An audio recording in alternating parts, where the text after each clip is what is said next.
ఆ దేశానికి సిగ్గులేదు. ఆ దేశానికి మద్దతిచ్చే వారికి అంతకంటే సిగ్గులేదు. ట్రంప్ కొట్టిన దెబ్బకు కకావికలమైన చైనా పాకిస్తాన్ విషయంలో మాత్రం ఇండియాకు వ్యతిరేకంగా ఎగదొస్తూనే ఉంది. అమాయకులను చంపి రాక్షసానందం పొందుతున్న పాకిస్తాన్కు గతంలోలా సపోర్ట్ చేస్తుందట. కుక్కతోక వంకరి అన్నట్లు చైనా తీరుంటే ఇప్పుడు ఆ దేశానికి నేనున్నానంటుంది టర్కీ.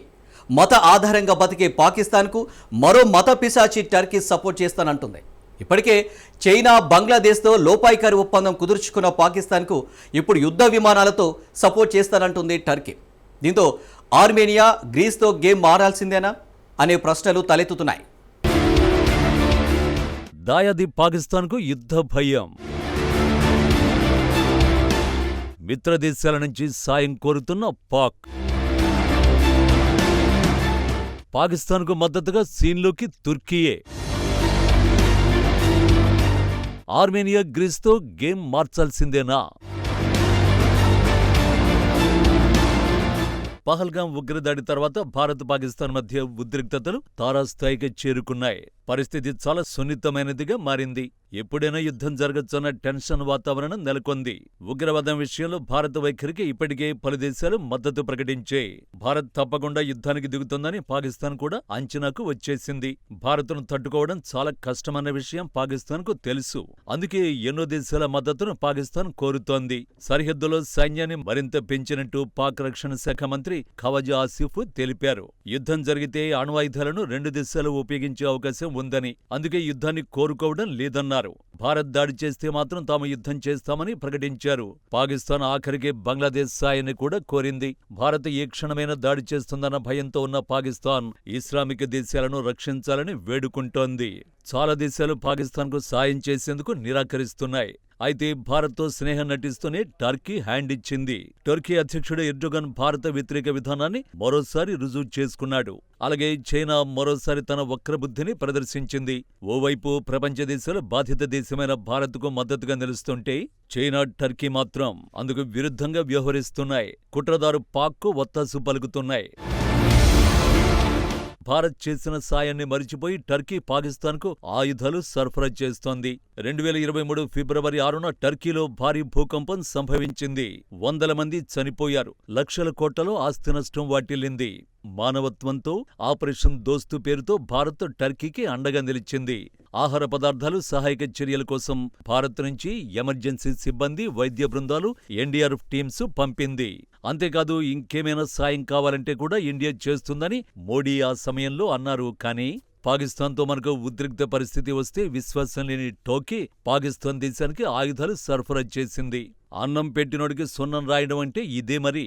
భారతదేశం, పాకిస్తాన్ మధ్య సైనిక ఉద్రిక్తత పెరిగినప్పుడు టర్కీ పాకిస్తాన్కు బహిరంగంగా మద్దతునిచ్చింది.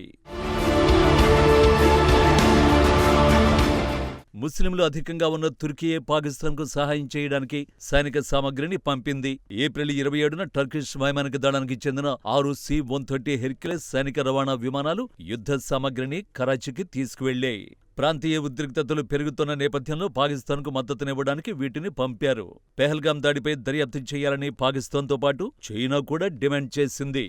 పాకిస్తాన్ వైమానిక దళానికి సహాయం చేయడానికి చైనా హైటెక్ PL-15 క్షిపణుల్ని కూడా డెలివరీ చేసిందని మీడియా నివేదికలు పేర్కొన్నాయి. టర్కీ 2000 సంవత్సరం నుంచి పాకిస్తానీ సైనికులకు శిక్షణ ఇస్తోంది.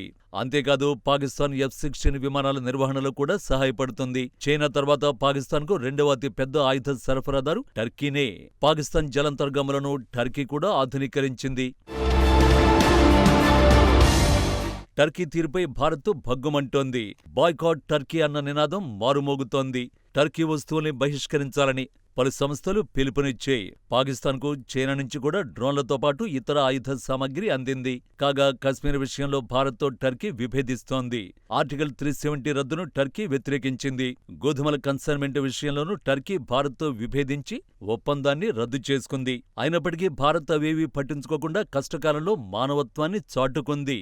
టర్కీకి సహాయ హస్తం అందించడం ద్వారా ముస్లింలకు భారత్ వ్యతిరేకమని అంతర్జాతీయంగా సాగుతున్న దుష్ప్రచారాన్ని తిప్పికొట్టింది. అనేక సందర్భాల్లో అంతర్జాతీయ వేదికలపై పాకిస్తాన్ను టర్కీ సమర్థిస్తోంది. టర్కీ ప్రస్తుత అధ్యక్షుడు రెసిప్ ఎర్డోగాన్ భారత నిజాయితీ గురించి అనేక సందర్భాల్లో అనుచిత వ్యాఖ్యలు చేశారు. ఇక తమ మిత్రరాజ్యమైన పాకిస్తాన్ సార్వభౌమాధికారం, భద్రతా ప్రయోజనాలను కాపాడేందుకు తాము అండగా ఉంటామని చైనా ప్రకటించి తన వక్రబుద్ధిని మరోసారి బహిరంగపరుచుకుంది. భారత్ పాక్ల మధ్య పెరుగుతున్న ఉద్రిక్తతల్ని, జరుగుతున్న పరిణామాలను చైనా నిశితంగా గమనిస్తోందని, ఉగ్రవాదాన్ని ఎదుర్కోవడం ప్రపంచ దేశాల ఉమ్మడి బాధ్యత అని వాంగ్ పేర్కొన్నారు. కానీ వెంటనే చైనా వక్రబుద్ధిని స్పష్టంగా బయటపెట్టారు. పాకిస్తాన్ ఉగ్రవాదాన్ని నిరోధించడానికి చేస్తున్న ప్రయత్నాలకు సంపూర్ణ చైనా మద్దతు ఉంటుందని పునరుద్ఘాటించారు. అలాగే పహల్గాం ఉగ్రదాడిపై త్వరగా న్యాయమైన దర్యాప్తు చేయాలని చైనా వ్యాఖ్యానించింది. ఒకవైపు చైనా మద్దతు కూడగడుతున్న పాక్ టర్కీ నుంచి ఆయుధ సాయాన్ని పొందింది. పాక్తో టోకీ స్నేహం కారణంగా టర్కీ శత్రుదేశాలైన ఆర్మీనియా, గ్రీసులకు భారత్ మద్దతునిస్తూ వస్తోంది. భారత్, ఇజ్రాయెల్ మధ్య వ్యూహాత్మక సంబంధాలు సైతం బలోపేతమయ్యాయి. భారత్తో పోల్చుకుంటే పాకిస్తాన్ వద్ద సరైన ఆయుధాలు లేవు. సైనికుల సంఖ్య తక్కువ. ఇంధనం కొరత వేధిస్తోంది. యుద్ధం వస్తే ఏం జరుగుతుందో తెలుసు, కానీ పడుకున్న సింహాన్ని లేపుతున్నట్టు భారత్ను పాకిస్తాన్ కవ్విస్తూనే ఉంది. మళ్లీ భారత్ దాడి చేస్తుందనే భయంతో మిత్రదేశాలను సాయం కోరుతోంది. భారత్కు పాక్తో యుద్ధం చేసి ఆ దేశాన్ని మట్టి కరిపించడం చీటికలో పని. కానీ భారత్ ఎప్పుడూ శాంతియుతంగానే ఉంటుంది. నిబంధనల్ని ఎప్పుడూ ఉల్లంఘించలేదు. మొదట ప్రత్యర్థి దాడి చేస్తేనే దానికి ప్రతిస్పందించడం తప్ప భారత్ ఎన్నడూ మొదట యుద్ధానికి కాలు దువ్వలేదు. యుద్ధ భూమిలోకి అడుగు పెడితే పాక్ ఓడిపోవడం ఖాయం. కానీ భారత్కు కూడా ఎంతో కొంత నష్టం వాటిల్లక మానదు. అందుకే ప్రతిసారి ఆలోచన చేసి కాస్త శాంతియుతంగానే ఉంటుంది. కానీ పదే పదే దాయాది దేశం కయ్యానికి కాలు దువ్వడంతో ఈసారి గట్టిగానే బుద్ధి చెప్పేందుకు సిద్ధమవుతున్నట్లు తాజా పరిణామాలు కనిపిస్తున్నాయి.